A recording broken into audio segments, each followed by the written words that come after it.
தமிழக ஆளுநர் RN ரவி 3 நாள் பயணமாக இன்று காலை டெல்லி புறப்பட்டு சென்றார்.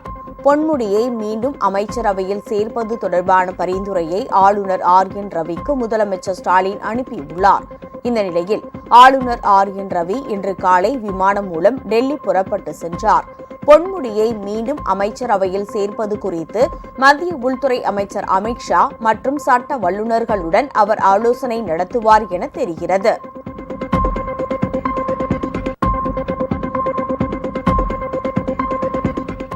புதிய தேர்தல் ஆணையர்கள் நியமனம் குறித்து பிரதமர் மோடி தலைமையில் டெல்லியில் இன்று ஆலோசனைக் கூட்டம் நடைபெற உள்ளது. நாடாளுமன்ற தேர்தல் நெருங்கி வரும் நிலையில் தேர்தல் ஆணையர் அருண் கோயல் கடந்த 9ஆம் தேதி திடீரென ராஜினாமா செய்தார். மற்றொரு தேர்தல் ஆணையர் அனுப் சந்திர பாண்டேயும் கடந்த மாதம் ஓய்வு பெற்றார். இதனால் தலைமை தேர்தல் ஆணையர் ராஜீவ்குமார் மட்டுமே தற்போது பணியில் உள்ளார். இந்நிலையில் 2 புதிய தேர்தல் ஆணையர்களை தேர்வு செய்ய ஆலோசனைக் கூட்டம் பிரதமர் மோடி தலைமையில் இன்று நடைபெறுகிறது.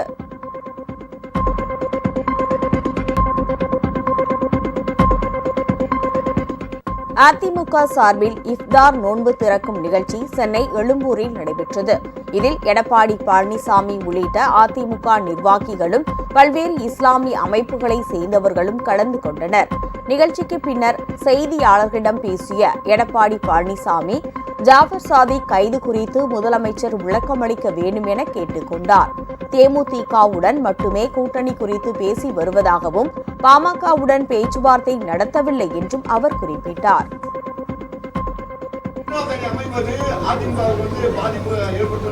நிச்சயமா அதிமுகவை எந்த பாதிப்பு ஏற்படாது. இன்றைய சூழ்நிலை பொறுத்த வரைக்கும் அனைத்து இந்திய அண்ணா திராவிட முன்னேற்ற கழகம் ஆட்சியில் இருக்கின்ற பொழுது நிறைய திட்டங்களை நிறைவேற்றி தந்திருக்கிறோம். அதுபோல அனைத்து இந்திய அண்ணா திராவிட முன்னேற்ற கழக நாடாளுமன்ற உறுப்பினர் நாடாளுமன்றத்தில் தமிழ்நாட்டு மக்களுடைய உரிமை காப்பதற்காக போராடி இருக்கிறாங்க, வென்று இருக்கிறோம். காவிரி நதி பிரச்சனை அதுக்கு உதாரணம். ஆனால் அதே வேளையில் திராவிட முன்னேற்ற கழகத்தைச் சேர்ந்த 38 நாடாளுமன்ற கூட்டணியோட அவர்கள் இந்த நாடாளுமன்றத்தில் தமிழ்நாட்டு மக்களுக்காக என்ன குரல் கொடுத்துருக்குறாங்க?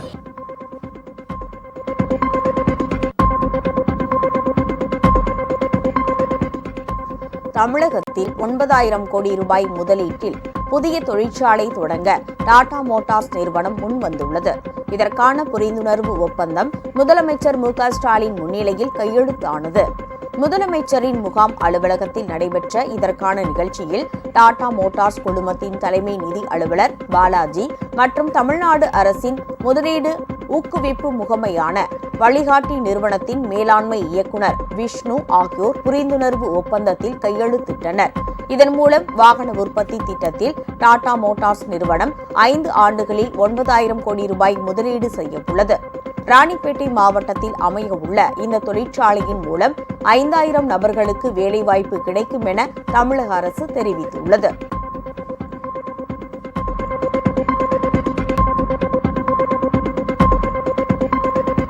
தொழில் துவங்கிட தமிழ்நாடு சிறந்த மாநிலமாக விளங்குவதாக தொழில்துறை அமைச்சர் TRB ராஜா கூறியிருக்கிறார்.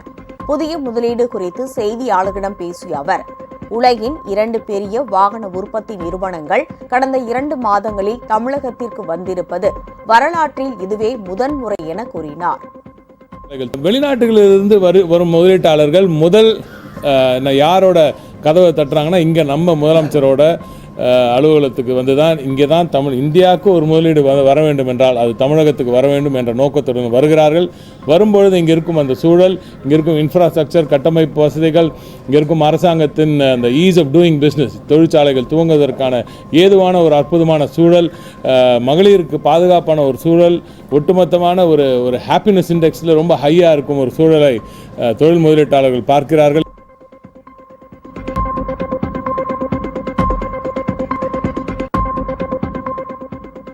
பிஜேபி சார்பில் 195 பேர் கொண்ட முதல் வேட்பாளர் பட்டியல் வெளியான நிலையில் 72 பேர் அடங்கிய 2வது வேட்பாளர்கள் பட்டியலை பிஜேபி வெளியிட்டுள்ளது. ஹரியானா முதல்வர் பதவியிலிருந்து விலகிய மனோகர்லால் கட்டார் கர்னால் தொகுதியில் போட்டியிடுகிறார். மத்திய அமைச்சர் பியூஷ் கோயல் மும்பை வடக்கு தொகுதியில் நிறுத்தப்பட்டுள்ளார். இதேபோல் நிதின் கட்காரி நாக்பூர் தொகுதியில் போட்டியிடுகிறார். டெல்லி, குஜராத், ஹிமாச்சல் பிரதேசம், கர்நாடகம், மத்திய பிரதேசம், மகாராஷ்டிரா, தெலங்கானா, திரிபுரா, உத்தரகண்ட் மாநிலங்களுக்கான வேட்பாளர்களும் இந்த பட்டியலில் இடம்பெற்றுள்ளனர்.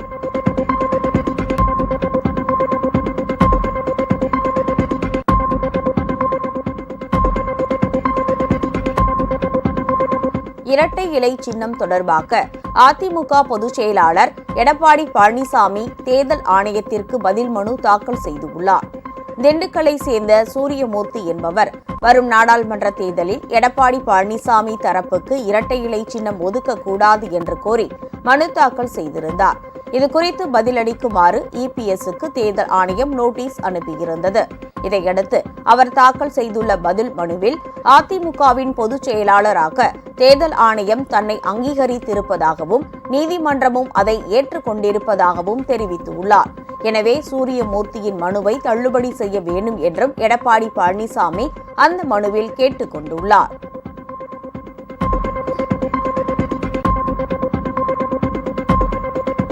குடியுரிமை திருத்தச் சட்டத்தை நிராகரிக்க மாநில அரசுக்கு அனைத்து அதிகாரமும் இருப்பதாக திமுக எம்பி திருச்சி சிவா கூறியுள்ளார். தஞ்சையில் நடந்த நிகழ்ச்சி ஒன்றில் பங்கேற்ற பின்னர் செய்தியாளர்களை சந்தித்த அவர் இதனை தெரிவித்தார்.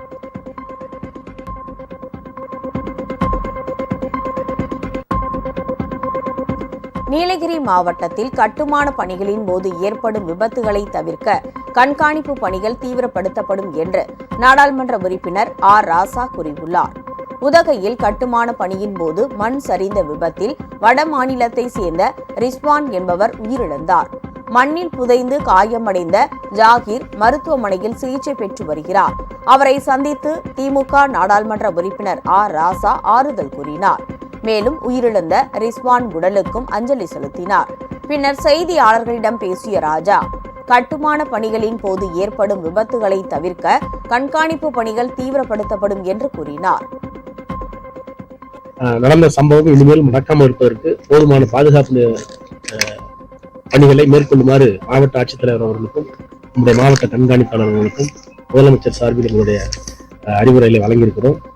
பாதித்த மக்களுக்கு என்ன நிவாரணம் தர முடியுமோ கூடுதலாக அரசின் சார்பில் அதற்கும் நாங்கள் பரிந்துரைப்போம்.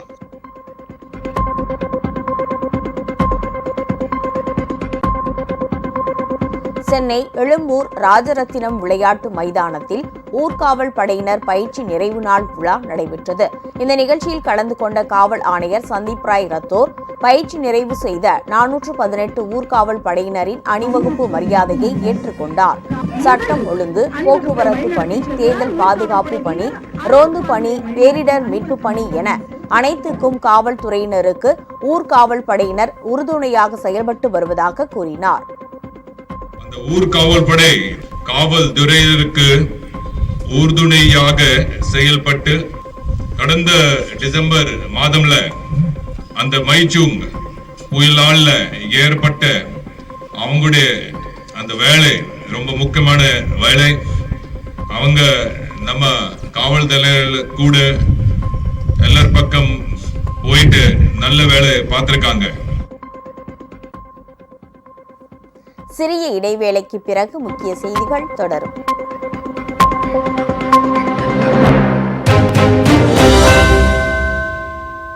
பெரிய தலை ஆடுனா எல்லா தலையாடும். பெரிய தலைக்கு குறி வைப்போமா? ஒரு பக்கம் கேள்வி, இன்னொரு பக்கம் பதில். இங்க தத்துவம், கோபம், படி, சிரிப்பு, நிதானம், அது இது எல்லாம்.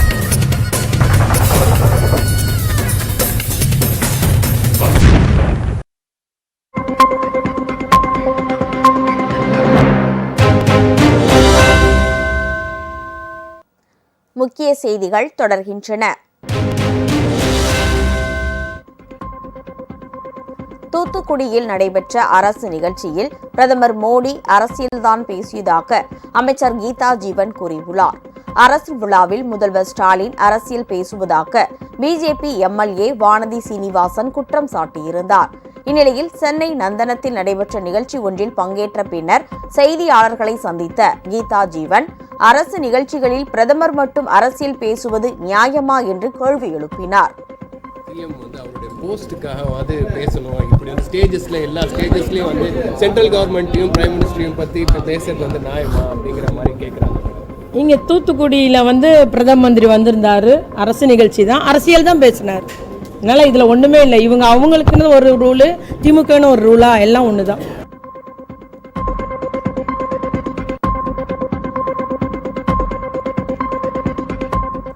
வரும் நாடாளுமன்ற தேர்தலில் திமுக தலைமையிலான கூட்டணிக்கு தொடர்ந்து ஆதரவு அளிக்கப்படும் என்று மனிதநேய மக்கள் கட்சி தலைவர் ஜவாஹிருல்லா தெரிவித்துள்ளார். மனிதநேய மக்கள் கட்சி தலைமை செயற்குழு கூட்டம் திருச்சியில் நடைபெற்றது. இந்த கூட்டத்திற்கு பின்னர் செய்தியாளர்களை சந்தித்த அக்கட்சியின் தலைவர் ஜவாஹிருல்லா, குடியுரிமை திருத்தச் சட்டத்தை மத்திய அரசு அமல்படுத்தியதற்கு எதிர்ப்பு தெரிவித்து உச்சநீதிமன்றத்தில் வழக்கு தொடரப்போவதாக கூறினார்.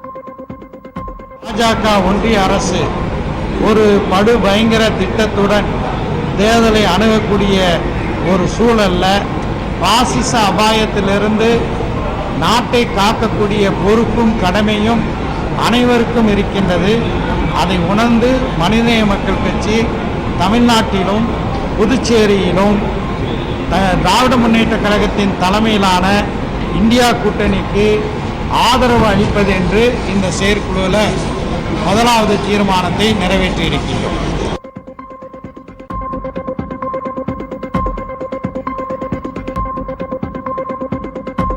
கடலூர் மாவட்டம் திருப்பாதிரிப்புலியூரில் நாடாளுமன்ற தேர்தலை முன்னிட்டு மக்களுக்கு விழிப்புணர்வு ஏற்படுத்தும் வகையில் 200க்கும் மேற்பட்ட காவல்துறையினர் கொடி அணிவகுப்பை நடத்தினர்.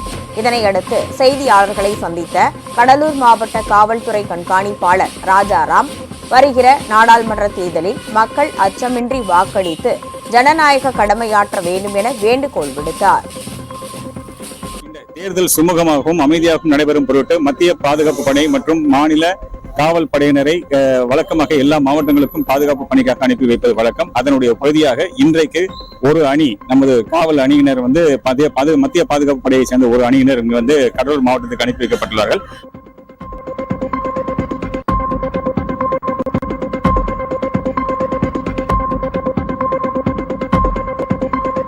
திண்டுக்கல் மாவட்டம் கொடைக்கானல் பண்ணைக்காடு வனப்பகுதி அருகே உள்ள வருவாய் நிலத்தில் தீப்பற்றி எரிந்ததால் பரபரப்பு ஏற்பட்டது. கொடைக்கானல் பண்ணைக்காடு கிராமம் வனப்பகுதி அருகே உள்ள அரசு வருவாய் நிலத்தில் தீப்பற்றி எரிய தொடங்கியுள்ளது. மேலும் காற்றின் வேகம் அதிகரிக்க தீ மளமளவென பரவியது. அந்த தீ வனப்பகுதிக்குள் பரவாமல் தடுக்க வனப்பணியாளர்கள் தீயை கட்டுப்படுத்தும் பணியில் தீவிரமாக ஈடுபட்டனர். தீ பற்றியதற்கான காரணம் குறித்து வனத்துறையினர் விசாரணை செய்து வருகின்றனர்.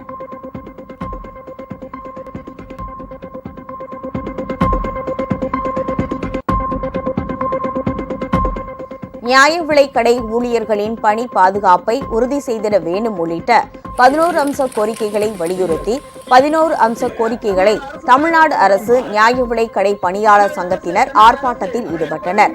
கடலூர் பழைய மாவட்ட ஆட்சியர் அலுவலகம் எதிரில் தமிழ்நாடு அரசு நியாய விலைக்கடை பணியாளர் சங்கத்தின் சார்பில் 11 அம்ச கோரிக்கைகளை வலியுறுத்தி கண்டன போராட்டம் நடைபெற்றது.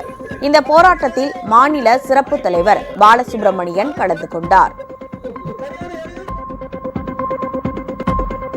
கோரிக்கைகளுக்காக நடத்தக்கூடிய இந்த ஆர்ப்பாட்டத்தை கணக்கில் எடுத்துக்கொண்டு தமிழக அரசு உடனடியாக எங்களது சங்க நிர்வாகிகளை அழைத்து பேச்சுவார்த்தை நடத்த வேண்டும்.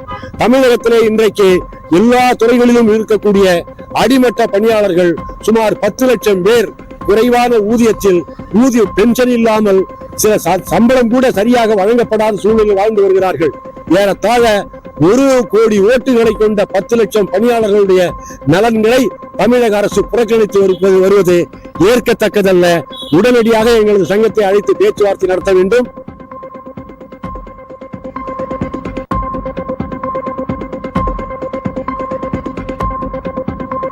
வேலூர் மாவட்டம் ஆம்பூரில் மருத்துவம் படிக்காமல் கிளினிக் வைத்து மருத்துவம் பார்த்த பெண் கைது செய்யப்பட்டுள்ளார். ஆம்பூர் அடுத்த 3வது தார்வழி என்ற இடத்தில் ரஜினிகாந்த் என்ற பெண்மணி மருத்துவம் படிக்காமல் நோயாளிகளுக்கு கிளினிக் மூலம் சிகிச்சை அளிப்பதாக புகார்கள் வந்தது. அதன் அடிப்படையில் விசாரணை மேற்கொண்ட சுகாதாரத்துறை அதிகாரிகள் ரஜினிகாந்தி மீது குற்றவியல் வழக்கு பதிவு செய்ய போலீசாருக்கு புகார் அளித்தனர். இதையடுத்து ரஜினிகாந்தி கைது செய்யப்பட்டார். அவரிடம் இருந்த மருந்துகள், மருத்துவ உபகரணங்களை போலீசார் பறிமுதல் செய்திருக்கின்றனர்.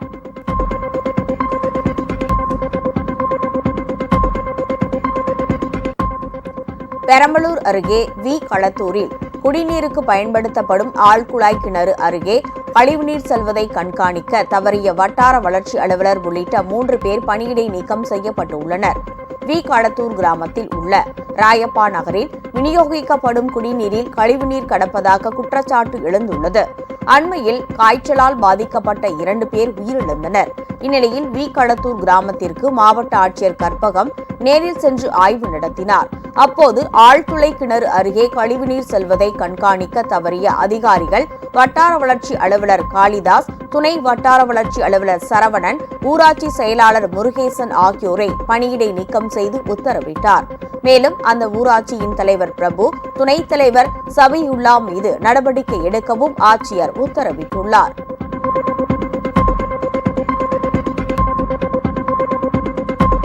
திமுக கூட்டணியில் காங்கிரஸ் கட்சி போட்டியிடும் தொகுதிகள் குறித்த விவரம் இன்று வெளியாகும் என்று தெரிகிறது. திமுக கூட்டணியில் புதுச்சேரி மற்றும் தமிழகத்தில் 9 தொகுதிகள் என மொத்தம் 10 மக்களவை தொகுதிகள் ஒதுக்கப்பட்டுள்ளன. கம்யூனிஸ்ட், விசிக, கொங்குநாடு மக்கள் தேசிய கட்சி, இந்திய யூனியன் முஸ்லீம் லீக் கட்சிகள் போட்டியிடும் தொகுதிகள் முடிவு செய்யப்பட்டுவிட்டன. இந்த நிலையில் காங்கிரஸ் கட்சி எந்தெந்த தொகுதிகளில் போட்டியிடும் என்பது குறித்த விவரம் இன்று வெளியிடப்படும் என்று காங்கிரஸ் வட்டாரங்கள் தெரிவிக்கின்றன. காங்கிரஸ் கட்சி ஏற்கனவே வெற்றி பெற்ற கன்னியாகுமரி, விருதுநகர், சிவகங்கை, கிருஷ்ணகிரி ஆகிய தொகுதிகள் காங்கிரஸ் கட்சிக்கு கண்டிப்பாக ஒதுக்கப்படும் என்று தெரிகிறது. மற்ற தொகுதிகளை பொறுத்தவரை திருச்சி, தேனி, ஆரணி தொகுதிகளுக்கு பதிலான நெல்லை, கடலூர், கள்ளக்குறிச்சி தொகுதிகள் ஒதுக்கப்படலாம் என்று தகவல் வெளியாகியுள்ளன.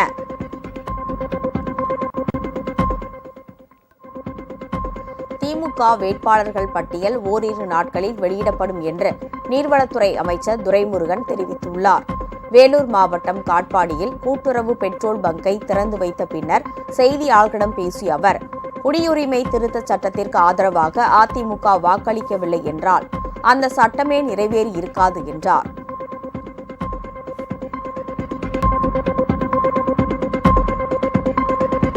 தமிழகத்தில் திமுகவை மிஞ்சிய கூட்டணியாக தேசிய ஜனநாயக கூட்டணி இருக்கும் என்று முன்னாள் மத்திய அமைச்சர் பொன் ராதாகிருஷ்ணன் தெரிவித்துள்ளார். கன்னியாகுமரி மாவட்டம் நாகர்கோவில் அருகே அகஸ்தியவரம் விவேகானந்தா கல்லூரி மைதானத்தில் பிரதமர் மோடி பங்கேற்க உள்ள பொதுக்கூட்டம் நடைபெற உள்ளது. இதற்கான பூமி பூஜை விழா நடைபெற்றது. இதில் கலந்து கொண்ட பின்னர் செய்தியாளர்களை சந்தித்த பொன் ராதாகிருஷ்ணன் தமிழகத்தில் திமுகவுக்கு கடும் எதிர்ப்பு உள்ளதாக தெரிவித்தார். ஆண்டுகள் 5 சொல்லுவீங்க, 10 ஆண்டுகளுக்கு எப்படி இருக்கும்? எப்படிங்க தமிழ்நாட்டில் 3 ஆண்டுகளுக்கு இருக்குங்க, 10 ஆண்டுகள் மொத்த ஆட்சிக்கு எப்படி இருக்கு? நேரடியாக நம்ம பார்க்கக்கூடிய சாதாரண மக்களும் அனுபவிக்கக்கூடிய ஒரு விஷயம். 10 ஆண்டுகள் என்பது நம்முடைய சாதனைகளை தொடர்ந்து நாம சொல்லி வந்துட்டுள்ளோம். எந்தெந்த விஷயங்கள் அயல்நாட்டு உறவிலிருந்து அடித்தட்டு மக்களுடைய வளர்ச்சி வரைக்கும் பிரதமர் நரேந்திர மோடியின் அரசாங்கம் எந்தெந்த விஷயங்களை செய்திருக்கின்றோம், எத்தனை லட்சக்கணக்கான கோடி ரூபாய்களுக்கான திட்டங்களை கொடுத்திருக்கிறோம் அப்படிங்கிறது கன்னியாகுமரியில் இருக்கக்கூடிய ஒரு குக்கிராமத்தில் இருக்கக்கூடிய மக்கள் முதல் கொண்டு காஷ்மீர் வரைக்கும் அது பறந்து விரிந்திருக்குது.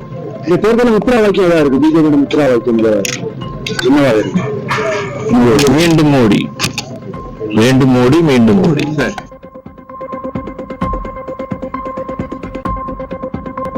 சென்னையில் 10க்கும் மேற்பட்ட இடங்களில் அமலாக்கத்துறையினர் இன்று காலை முதல் அதிரடி சோதனை நடத்தி வருகிறார்கள். தியாகராய நகரில் உள்ள சாய் சுக்ரவன் நிறுவனத்திலும் சோதனை நடைபெறுகிறது. தேசிய நெடுஞ்சாலையில் பெயிண்ட் அடிக்கும் பணியில் ஈடுபட்டுள்ள ஒப்பந்த நிறுவனத்தின் உரிமையாளர் வீடு உள்ளிட்ட பல்வேறு இடங்களில் அமலாக்கத்துறை அதிகாரிகள் காலை முதல் சோதனையில் ஈடுபட்டு உள்ளனர். சென்னை முகப்பேறு, அண்ணா நகர், கொளத்தூர், திருவான்மையூர் உள்ளிட்ட 10க்கும் மேற்பட்ட இடங்களில் இந்த சோதனை நடைபெறுகிறது.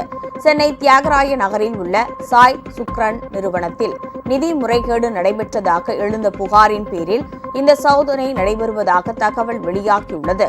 அமலாக்கத்துறை அதிகாரிகள் சோதனையை முன்னிட்டு பலத்த போலீஸ் பாதுகாப்பு போடப்பட்டுள்ளது. உங்கள் ராஜ் நியூஸ் தொலைக்காட்சியில் திங்கள் முதல் வெள்ளி வரை தினந்தோறும் பிற்பகல் 2 மணிக்கு உங்கள் பகுதியில் உள்ள குறைகளை நேரலையில் தெரிவிக்கும் புகார் பெட்டி நிகழ்ச்சி. பங்கு பெறுங்கள், பயனடையுங்கள், காணத் தவறாதீர்கள்.